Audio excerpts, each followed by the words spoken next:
What's up guys, I'm Zane and today I'm going to show you how to add dynamic pages to Wix.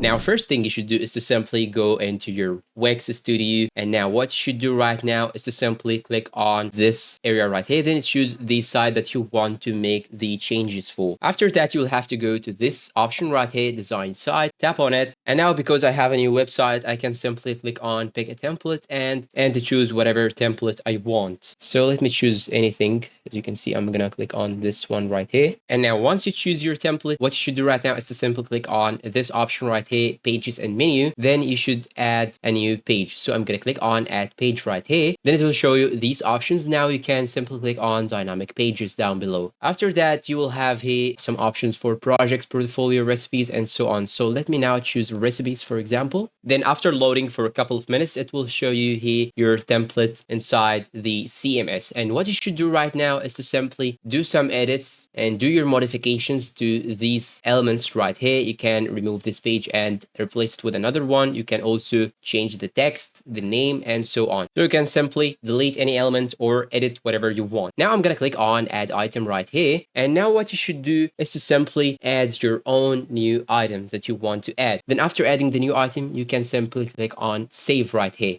Now let's go back. If you want to add another page, you can simply go back to dynamic pages and select add dynamic pages from this option right here. If you want to add more pages, especially if you want to choose another design. So I'm gonna click on this, then click on add to site for example, and now let's try to do some modifications. So now let me just click on this page. Now you can simply change the text that you want. You can click on edit content and it will jump you directly to this page right here. You can simply change the name as you want. I'm gonna type for example English cake, and after you finish all these things you can simply click on save. Now let's go back, and you can also add some elements from this partition right here. Click on add elements, then here as you can see you have many options. You have some elements for the text. You can change the text, you can also add some images, you can add a button if you want, and many other things. As you can see, you can also change the background if you want by clicking on this site right here, then click on change background and it will show you these many options. I'm going to choose this one here for example, then you can simply click on save after you finish all of your modifications. Now let me add now a button. I just want to show you a small thing, so I'm going to add this button. You can simply drag and drop it. It's very easy. Now I want to edit this button, so I'm going to click here on another text. So I'm going to replace this text by this one. I'm going to type